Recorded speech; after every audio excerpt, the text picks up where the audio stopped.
ಸಂರಕ್ಷಣೆ ಇಲ್ಲದ ಹಾಗೆ ಹಾಡುವಾಗಲೇ ಕೊಲೆ ಅತ್ಯಾಚಾರಗಳು ವಿರಳವಾಗಿ ರಾಜ್ಯದ ಮುಖ್ಯಮಂತ್ರಿಗಳಾದ ಸಿದ್ದರಾಮಯ್ಯ ಅವರು ಮತ್ತು ಗೃಹ ಸಚಿವರಾಗಿರ್ತಕ್ಕಂಥ ಪರಮೇಶ್ವರ ಆಡಳಿತ ಅತ್ಯಂತ ಹೋಗಿದೆ ಅಂತಕ್ಕಂಥ ಒಂದು ಖಂಡನೆ ವಿಚಾರವಾಗಿ ಇವತ್ತು ಭಾರತೀಯ ಜನತಾ ಪಾರ್ಟಿ ಚಿಕ್ಕೋಡಿ ಜಿಲ್ಲೆ ಮಹಿಳಾ ಮೋರ್ಚಾ ಹಾಗೂ ಪ್ರೇಮನಗರ ವತಿಯಿಂದ ಈ ಒಂದು ಪ್ರತಿಭಟನೆಯನ್ನು ಹಮ್ಮಿಕೊಳ್ಳಲಾಗಿದೆ. ಈ ಪ್ರತಿಭಟನೆಯನ್ನು ಉದ್ದೇಶಿಸಿ ನಮ್ಮ ಭಾರತೀಯ ಜನತಾ ಪಾರ್ಟಿಯ ಮಹಿಳಾ ಮೋರ್ಚಾ ಜಿಲ್ಲಾಧ್ಯಕ್ಷರಾಗಿರ್ತಕ್ಕಂಥ ಸಹೋದರಿ ಶಾಂಭವಿ ಯಶೋತ್ಕರ್ ಅವರು ಮಾತನಾಡಬೇಕಾಗಿ ಅವರು ಕೇಳಿಕೊಳ್ತಾರೆ. ಕಾಂಗ್ರೆಸ್ ಸರ್ಕಾರ ಇನ್ನೊಂದು ಹೊಸ ಭಾಗ್ಯ ನಮ್ಮ ಮಹಿಳೆಯರಿಗೆ ನೀಡಿದೆ. ಮಹಿಳೆಯರಿಗೆ ಶೂನ್ಯ ಸುರಕ್ಷತೆ ಭಾಗ್ಯ. ಮಹಿಳೆಯರಿಗೆ ಒಟ್ಟು ಸುರಕ್ಷತೆ ಇಲ್ಲ. ಹೋದ 6 ತಿಂಗಳಿಂದ ನಾವು ನೋಡ್ತಾ ಇದ್ದೀವಿ, ಮೇಲಿನ ಮೇಲೆ ಕೊಲೆಗಳು ಅತ್ಯಾಚಾರಗಳು ಆಗ್ತಾನೆ ಇದ್ದಾವೆ. ಡಿಸೆಂಬರ್ 23ರಲ್ಲಿ ನಮ್ಮದೇ ಜಿಲ್ಲೆಯಲ್ಲಿ ಬಂಟಮೂರಿಯಲ್ಲಿ ಒಂದು ಹೆಣ್ಮಕ್ಳ ಜೊತೆ ಅತ್ಯಾಚಾರ ನೀಡಿತ್ತು. ಅವಳಿಗೆ ವಿವಸ್ತ್ರಗೊಳಿಸಿ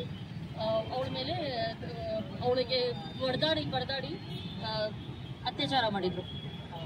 ಅದ್ರ ಜೊತೆಗೆ ಏಪ್ರಿಲಲ್ಲಿ ನೇಹಾ ಹಿರೇಮಠ್ ಕಾಲೇಜಲ್ಲಿ 11 ಬಾರಿ ಅವಳಿಗೆ ಚಾಕುವಿಂದ ಚುಚ್ಚಿ ಅವಳು ಕೊಲೆ ಆಯಿತು. 9 ಮೇಗೆ ಕೂಡ ನಮ್ಮ ಕರ್ನಾಟಕದಲ್ಲೇ ಕೊಡಗುನಲ್ಲಿ ಒಂದು ಹೆಣ್ಮಕ್ಳಿಗೆ ಒಂದು SSLC ಹೆಣ್ಮಕ್ಕಳ ರುಂಡವನ್ನು ಕತ್ತರಿಸಿ ಅವಳು ಕೊಲೆ ಆಯಿತು. ಮೊನ್ನೆ 18 ಮೇಗೆ ಪುನಃ ಹುಬ್ಬಳ್ಳಿಯಲ್ಲೇ ಒಂದು ಹೆಣ್ಮಕ್ಳ ಮೇಲೆ 21 ವರ್ಷದ ಒಂದು ಹೆಣ್ಣಿನ ಮೇಲೆ ಹಲ್ಲೆ ಮಾಡಿ ಅವಳು ಕೊಲೆ ಆಯಿತು. ಹಾವೇರಿಯಲ್ಲಿ ಒಂದು 7 ಪುರುಷರು ಸೇರಿ ಒಂದು ಹೆಣ್ಮಕ್ಳಿಗೆ ಮೇಲೆ ಅತ್ಯಾಚಾರ ಮಾಡಿದ್ರು. ಈ ಥರ ಮೇಲಿನ ಮೇಲೆ ಕೊಲೆಗಳು ಅತ್ಯಾಚಾರ ನಡೀತಾನೆ ಇದ್ದಾವೆ. ಸರ್ಕಾರ ಏನು ಮಾಡ್ತಾ ಇದೆ? ಸರ್ಕಾರ ಏನಾದರೂ ಇದಕ್ಕೊಂದು ಕಾನೂನು ಸುವ್ಯವಸ್ಥೆ ನೀಡ್ತಿದ್ರೆ ಈ ಥರ ಮೇಲಿನ ಮೇಲೆ ಆಗ್ತಾ ಇರಲಿಲ್ಲ. ಸರ್ಕಾರ ಬಹುಶಃ ಕಣ್ಣು ಮುಚ್ಕೊಂಡು ಕೂತಿದೆ. ಎಲ್ಲೂ ಕಾನೂನು ಸುವ್ಯವಸ್ಥೆ ಇಲ್ಲ. ನನಗನ್ನಿಸ್ತದೆ 2,000 ಏನು ಹೆಣ್ಮಕ್ಳು ಕೊಡ್ತಾ ಇದ್ದಾರೆ ಸರ್ಕಾರ, ಅದು ಹೆಣ್ಮಕ್ಳು ಹೊರಗೆ ಹೋಗ್ಬಾರ್ದಂತ ಕೊಡ್ತಿರ್ಬಹುದು. ಯಾಕಂದ್ರೆ ಹೆಣ್ಮಕ್ಳು ಕಾಲೇಜ್ಗಳಿಗೆ ಹೋಗ್ಲಿಕ್ಕೂ ಸೇಫ್ ಇಲ್ಲ, ಹೆಣ್ಮಕ್ಳು ಕೆಲ್ಸಕ್ಕೆ ಹೋಗ್ಲಿಕ್ಕೂ ಇವತ್ತು ಸೇಫ್ ಇಲ್ಲ. ಅದಕ್ಕೆ ನೀವು ಎಲ್ಲಿ ಹೊರಗೆ ಹೋಗ್ಬೇಡ್ರಿ, 2,000 ರೂಪಾಯಿ ನಾವು ಕೊಟ್ಟಿದ್ದಂತ ದುಡ್ಡು ತಗೊಂಡು ಮನೇಲಿ ಕೂತ್ಕೊಳ್ರಿ ಅಂತ ಹೇಳಿ ಸರ್ಕಾರ ಬಹುಶಃ 2,000 ಕೊಡ್ತಾ ಇರ್ಬೋದು ಅಂತ ನನಗನ್ನಿಸ್ತದೆ. ಹೆಣ್ಮಕ್ಳು ಒಟ್ಟು ಇವತ್ತು ಸೇಫ್ ಇಲ್ಲ. ಈ ನಮ್ಮ ರಾಜ್ಯದಲ್ಲಿ ಹೆಣ್ಮಕ್ಳ ಸುರಕ್ಷತೆ ಮಹತ್ವದಾಗಿದೆ, ಆದರೆ ಅದು ಸರ್ಕಾರ ನೀಡ್ತಾ ಇಲ್ಲ.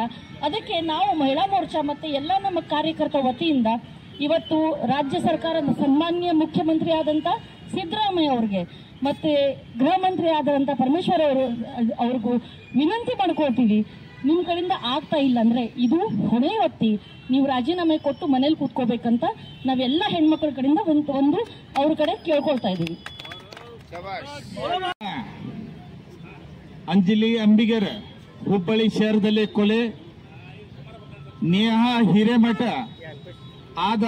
ಬರಬರವಾಗಿ ಆದಂತ ಕೊಲೆ ಮಾಸುವ ಮೊದಲೇ ರಾಜ್ಯದಲ್ಲಿ ತಾಂಡವಾಡುತ್ತಿರುವ ಈ ಕೊಲೆ ಗಡಕರು, ಇದಕ್ಕೆ ರಾಜ್ಯ ಸರ್ಕಾರ ಸಂಪೂರ್ಣವಾಗಿ ವಿಫಲವಾಗಿದೆ. ರಾಜ್ಯದ ಗೃಹ ಮಂತ್ರಿಗಳು ಯಾವುದೇ ಕ್ರಮ ಕೈಗೊಳ್ಳದೆ ಪೊಲೀಸ್ ಇಲಾಖೆ ನಿರ್ಲಕ್ಷ್ಯ ವಹಿಸಿ ಇಲ್ಲಿ 15 ದಿವಸದಲ್ಲಿ 2 ಕೊಲೆ ಆಗ್ತಾ ಇದ್ದಾವೆ. ಅದು ಉತ್ತರ ಕರ್ನಾಟಕದ ಹುಬ್ಬಳ್ಳಿ ಶಹರದಲ್ಲಿ ಹಾಡ ಹಗಲೇ ಮುಂಜಾನೆ 5 ಗಂಟೆಗೆ 4-5 ಹುಡುಗರು ಬಂದು ಅವಳನ್ನು ಕೊಲೆಗೈದಿರ್ತಾರೆ. ಅದೇ ಅಲ್ಲದೆ ನೇಹಾ ಹಿರೇಮಠ ಅವರ ತನಿಖೆ ಸರಿಯಾಗಿ ನಡೆಯುತ್ತಾ ಇಲ್ಲ. ನಾವು ಹಿಂದೆ ಪ್ರತಿಭಟನೆ ಮಾಡಿ ಅದನ್ನು ಸಿಬಿಐಗೆ ವಹಿಸಿ ಅಂತ ಪಕ್ಷದ ಪರವಾಗಿ ಕೇಳಿಕೊಂಡಿದ್ದೇವೆ. ಆದರೆ ಅದು ತನಿಖೆ ಸರಿಯಾಗಿ ಹೋಗ್ತಾ ಇಲ್ಲ, ಅದ ದಾರಿ ತಪ್ಪಿಸ್ತಾ ಇದ್ದಾರೆ. ಆದ ಕಾರಣ ರಾಜ್ಯದಲ್ಲಿ ಕಾನೂನು ಸುವ್ಯವಸ್ಥೆ ಸಂಪೂರ್ಣವಾಗಿ ವಿಫಲವಾಗಿದೆ. ಈ ಕಾಂಗ್ರೆಸ್ ಸರ್ಕಾರ ಸಂಪೂರ್ಣವಾಗಿ ಬೇರೆ ಕೆಲಸದಲ್ಲಿ ಹತ್ತು ಅವರು ಸರ್ಕಾರ ಉಳಿಸುವುದಕ್ಕೆ ಅವರು ಕೆಲಸಕ್ಕೆ ತರ ವಿನಃ ಕಾನೂನು ಕ್ರಮ ತಗೊಂಡು ಯೋಗ್ಯ ಕ್ರಮ ಕರ್ಕೊಂಡು ಅಮಾಯಕ ಹೆಣ್ಣು ಮಕ್ಕಳ ಜೀವ ಉಳಿಸುವ ಕೆಲಸ ಮಾಡ್ತಾ ಇಲ್ಲ. ಆದ ಕಾರಣ ಈ ರಾಜ್ಯ ಸರ್ಕಾರ ಗೌರವಾನ್ವಿತ ರಾಜ್ಯಪಾಲರು ಗೃಹ ಮಂತ್ರಿಗಳಾದ ಶ್ರೀ ಪರಮೇಶ್ವರ ಅವರನ್ನು ವಜಾ ಮಾಡಿಸಬೇಕೆಂದು ಅವರಲ್ಲಿ ಭಾರತೀಯ ಜನತಾ ಪಾರ್ಟಿಯ ಜಿಲ್ಲೆಯ ವತಿಯಿಂದ ವಿನಂತಿಸಿಕೊಳ್ಳುತ್ತೇನೆ. ಎಲ್ಲರಿಗೂ ನಮಸ್ಕಾರಗಳು. ರಕ್ಷಣೆ ಇಲ್ಲ ಅನ್ನೋದು ಮಹಿಳೆಯರಿಗೆ ರಕ್ಷಣೆ ಇಲ್ಲ, ಸರಣಿ ಹತ್ಯೆ ಆಗ್ತಂತೆ ದಿವಸ. ಇಲ್ಲೇ ಬೆಳಗಾವಿ ಜಿಲ್ಲೆಯಲ್ಲಿ ಒಂಟಮೂರಿಯಲ್ಲಿ ನೋಡಿದನು, ಒಬ್ಬ ಪರಿಶಿಷ್ಟ ಜಾತಿ ಮಹಿಳೆಯನ್ನು ಕಂಬ ಕಟ್ಟಿ ತಿಳಿಸಿದಂತ ಘಟನೆ ದಿವಸ ನೋಡಿದ ಬಹಳ ಒಂದು ಅಮಾನವೀಯ ಘಟನೆ. ಅದೇ ರೀತಿ ಹುಬ್ಬಳ್ಳಿಯಲ್ಲಿ ನೇಹಾ ಹಿರೇಮಠ ಇರಬಹುದು, ಈ 2 ದಿವಸಗಳ ಹಿಂದೆ ನಡೆದಂತ ಅಂಜಲಿ ನಿಂಬಳಕರ್ ಅವರು ಅಂಬಿಗರ್ ಅವರು ಒಂದು ಮನೆಯಲ್ಲಿ ಬಂದು ಕಿಶಿಂದ ಮನೆ ಹೋಗಿ ಕಿಶಿಂದ ಚಾಕುವಿನಿಂದ ಬರ್ಬರವಾಗಿ ಹತ್ಯೆ ಆಗ್ತದಂದ್ರೆ ಇದು ಖಂಡನೀಯವಾದ್ದು. ಇದು ಭಾರತೀಯ ಜನತಾ ಪಕ್ಷ ಚಿಕ್ಕೋಡಿ ಜಿಲ್ಲೆಯಿಂದ ಅತ್ಯಂತ ಖಂಡನೀಯವಾಗಿ ನಾವು ಈ ದಿವಸ ಖಂಡಿಸ್ತಾ ಇದ್ದೇವೆ. ನಾವೆಲ್ಲರೂ ಈ ದಿವಸ ಯಾವುದೇ ಅಭಿವೃದ್ಧಿ ಪರ ಕಾರ್ಯಗಳಿಲ್ಲ, ಕೇವಲ ಸರಣಿ ಹತ್ಯೆ, ಕೊಲೆ, ಮಹಿಳೆಯರ ರಕ್ಷಣೆ ಇಲ್ಲ. ಅದಕ್ಕಾಗಿ ಸರ್ಕಾರಕ್ಕೆ ಈ ದಿವಸ ನಾವು ಭಾರತೀಯ ಜನತಾ ಪಕ್ಷ ಒತ್ತಾಯ ಮಾಡ್ತಿದ್ವಿ. ನೀವು ಯಾವುದೇ ಪರಿಸ್ಥಿತಿ ಒಳಗ ಈ ಒಂದು ಕುರ್ಚಿ ಬಿಟ್ಟು ತೊಲಗಬೇಕು. ಗೃಹ ಸಚಿವರು ಯಾವುದೇ ರೀತಿಯ ಕ್ರಮ ಕೈಗೊಳ್ತಾ ಇಲ್ಲ, ಸನ್ಮಾನ್ಯ ಮುಖ್ಯಮಂತ್ರಿಯವರು ಯಾವುದೇ ರೀತಿ ಅದರ ಬದಲು ಗಮನ ಹರಿಸ್ತಾ ಇಲ್ಲ. ಅದಕ್ಕಾಗಿ ಮಹಿಳೆಯರಿಗೆ ರಕ್ಷಣೆ ಇಲ್ಲ. ಮೇಲಿಂದ ಮೇಲೆ ಸುಲಿಗೆ, ಹಲ್ಲೆ, ಕೊಲೆ ಇಂಥ ಅಹಿತಕರ ಘಟನೆ ಸಾಕಷ್ಟು ಈ ದಿವಸ ರಾಜ್ಯ ತುಂಬ ನಡೆದಿರೋದ್ರಿಂದ ಕೂಡಲೇ ನೀವು ಕುರ್ಚಿ ಬಿಟ್ಟು ತೊಲಗಬೇಕಂತೇಳಿ ನಾವು ಈ ಸಂದರ್ಭ ಒತ್ತಾಯ ಮಾಡಿ ಮಾತಾಡೋ ಅವಕಾಶ ಮಾಡ್ಕೊಂಡು ಎಲ್ಲರಿಗೆ ವಂದಿಸಿ ನನ್ನ ಮಾತು. ಜೈ ಹಿಂದ್.